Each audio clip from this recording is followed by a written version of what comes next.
السلام علیکم ورحمۃ اللہ وبرکاتہ۔ تمام تعریفیں رب تعالیٰ جل شانہ کے لیے ہیں، جس نے ہمیں پیدا کیا، جو ہماری تمام ضرورتوں کو پورا فرما رہے ہیں۔ ہماری ہدایت کے سامان کے لیے اللہ رب العزت نے 1,24,000 کے قریب پیغمبر بھیجے اور اپنے محبوب مکرم حضرت محمد رسول اللہ صلی اللہ علیہ وسلم کو سب سے آخر میں بھیجا اور اپنا دین اور اپنی رحمت کو مکمل کر دیا۔ لاکھوں کروڑوں اربوں خربوں درود و سلام علی محمد وعلی آلہ وصحبہ وبارک وسلم۔ آج ہماری گفتگو کا موضوع ہے ایمان بالغیب کے سلسلہ میں جنت اور جہنم کی حقیقت۔ جنت اور دوزخ کے بارے میں اللہ رب العزت نے بہت وضاحت کے ساتھ اور کئی مواقع پر آیات اتاری ہیں۔ ایک جگہ پیارے نبی محمد کریم صلی اللہ علیہ وسلم نے ایک واقعہ بیان فرمایا، جس میں حضرت جبرائیل علیہ السلام کو رب تعالیٰ جل شانہ جنت بھیجتے ہیں اور دوزخ بھیجتے ہیں۔ جنت اور دوزخ کو دیکھنے کے بعد جبرائیل علیہ السلام جو آ کر تبصرہ کرتے ہیں، بات کرتے ہیں، دراصل آج اسی کو آپ کے سامنے لانا ہے۔ ابو داؤد شریف حدیث نمبر 4744 میں حضرت ابو ہریرہ رضی اللہ عنہ سے روایت ہے کہ رسول مکرم خاتم الانبیاء والمرسلین حضرت محمد رسول اللہ صلی اللہ علیہ وسلم نے ارشاد فرمایا، جب اللہ تعالیٰ جل شانہ نے جنت کو پیدا کیا تو جبرائیل علیہ السلام سے فرمایا، جاؤ جنت کو دیکھو۔ انہوں نے جا کر دیکھا، پھر اللہ تعالیٰ جل شانہ سے آ کر عرض کیا، اے میرے رب، آپ کی عزت کی قسم، جو کوئی بھی اس جنت کا حال سنے گا وہ اس میں ضرور پہنچے گا،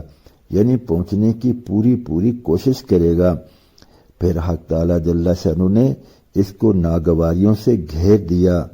ڈھانپ دیا، یعنی شرعی احکام کی پابندی لگا دی جن پر عمل کرنا نفس کو ناگوار ہے۔ پھر جبرائیل علیہ السلام سے فرمایا، اب جا کر دیکھو۔ چنانچہ انہوں نے جا کر دیکھا، پھر آ کر عرض کیا، اے میرے رب، آپ کی عزت کی قسم، اب تو مجھے یہ ڈر ہے کہ اس میں کوئی بھی نہ جا سکے گا۔ پھر جب حق تعالیٰ جل شانہ نے دوزخ کو پیدا کیا تو جبرائیل علیہ السلام سے فرمایا، جبرائیل جاؤ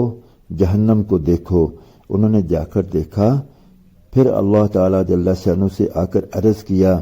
اے میرے رب، آپ کی عزت کی قسم، جو کوئی بھی اس کا حال سنے گا اس میں داخل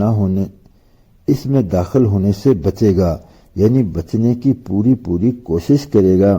اس کے بعد حق تعالیٰ جل شانہ نے دوزخ کو نفسانی خواہشات سے گھیر دیا، پھر فرمایا، جبرائیل اب جا کر دیکھو۔ انہوں نے جا کر دیکھا، پھر آ کر عرض کیا، اے میرے رب، آپ کی عزت کی قسم، آپ کی بلند مرتبہ کی قسم، اب تو مجھے یہ ڈر ہے کہ کوئی بھی جہنم میں داخل ہونے سے نہ بچ سکے گا۔ جب جبرائیل علیہ السلام نے پہلی مرتبہ جنت کو دیکھا، اس کی نعمتوں اور وہاں کے مزوں کو دیکھا، وہاں کی عالی شان چیزوں کو دیکھا، تو آ کر عرض کیا، یا اللہ، جو بھی اس جنت کی خبریں سنے گا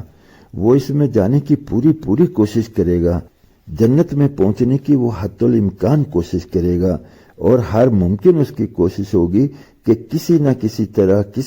طرح جنت میں پہنچ جائے۔ حقیقت میں جنت ایسی ہی ہے، جس کو یقین آ جائے تو اس کو جنت میں جانے کے علاوہ اس کو کوئی تڑپ بھی باقی نہ رہے۔ لیکن حق تعالیٰ جل شانہ نے جیسا قرآن پاک میں فرمایا ہے کہ کیا ہم مومنین کو جنت ویسے ہی دے دیں گے، ان کو آزمائیں گے نہیں؟ اسی آزمائش کے لیے رب تعالیٰ جل شانہ نے اپنے احکامات کی پابندی سے اس کو ڈھانپ دیا۔ جو رب تعالیٰ جل شانہ کے احکامات کی پیروی کرے گا، رب تعالیٰ جل شانہ کی فرمان اور نبی مکرم صلی اللہ علیہ وسلم کے طریقہ زندگی کے مطابق زندگی گزارے گا تو وہی جا سکے گا، دوسرے کا جانا مشکل ہوگا۔ اور دوسری طرف جب جہنم کو جبرائیل علیہ السلام نے دیکھا، وہاں کی تکالیف اور پریشانیوں اور وہاں کی مصیبتوں کو دیکھا تو اتنے ڈرے اور آ کے عرض کیا، یا اللہ، جو بھی جہنم کی خبر سن لے گا اس کے حالات کی خبر سنے گا وہ ہر ممکن کوشش کرے گا کہ وہ جہنم کے عذاب سے بچے، جہنم میں جانے سے بچے اور جہنم کی تکالیف سے بچے۔ تو رب تعالیٰ جل شانہ تو بڑی حکمت والے ہیں۔ رب تعالیٰ جل شانہ نے امتحان کے طور پر جہنم کو نفسانی خواہشات سے ڈھانپ دیا۔ جو اب انسان انسانی خواہشات پہ چلے گا تو وہ جہنم سے نہیں بچ سکے گا۔ کلیہ یہی ہے، باقی رب رحیم ہے، رب تعالیٰ رحیم و کریم ہے، وہ چاہے جو مرضی فیصلہ کر لیں، لیکن اصول یہ بتا دیا کہ نفسانی خواہشات پر چلنے والوں کا ٹھکانہ جہنم ہوگا، اور جو رحمانی احکامات پر چلے گا تو ان کا ٹھکانہ جنت ہوگا۔ یہ آزمائش ہے، اور یہی تو وہ بات ہے، جن لوگوں کو جنت کا یقین ہوتا ہے وہ پھر اس کی تمنا کیسے کرتے ہیں کہ ایک کافر جو بعد میں مسلمان ہو گیا تھا وہ کہتے ہیں کہ میں نے فلاں صحابی کو اپنے ہاتھ سے قتل کیا، لیکن وہ قتل ہوتے ہوئے کہہ رہے تھے فزت ورب الکعبہ، کعبہ کے رب کی قسم میں کامیاب ہو گیا، اس لیے کہ وہ جنت کے مشتاق تھے، جنت پر یقین رکھنے والے تھے۔ یہاں ایک بات اور بھی عرض کر دوں کہ عام لوگوں کا اخلاص یہی ہے، عام درجے کے مومنین کا اخلاص یہی ہے کہ وہ جنت کے شوق میں نیک اعمال کریں اور جہنم سے بچنے کے خوف میں نیک اعمال کریں، لیکن جو تقوی اور طہارت اور رب تعالیٰ جل شانہ کے حضور قلبی میں بہت ترقی کر جاتے ہیں، یہ ان کا اخلاص نہیں ہے۔ ان کا اخلاص یہ ہے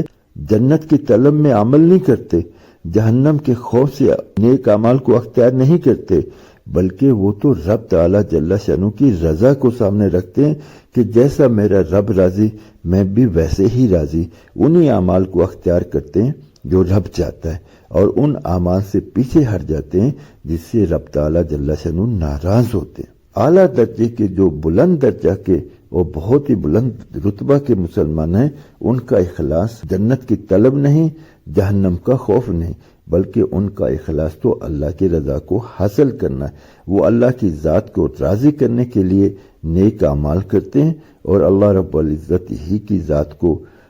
راضی کرنے کے لیے برے اعمال سے اجتناب کرتے ہیں۔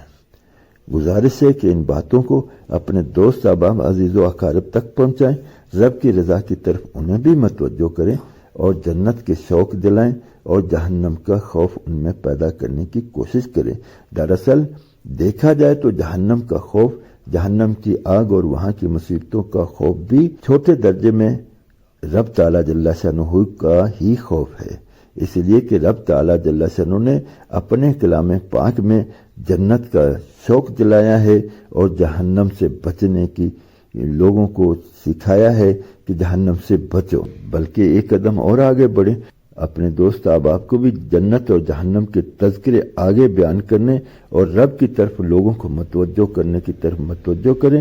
اللہ رب العزت مجھے آپ کو عمل کی توفیق عطا فرمائے اور ہم سب سے راضی ہو جائے۔ جزاکم اللہ خیر و احسن الجزا۔ انشاءاللہ ملتے ہیں اگلی ویڈیو میں، تب تک کے لیے اللہ حافظ۔ السلام علیکم ورحمۃ اللہ وبرکاتہ۔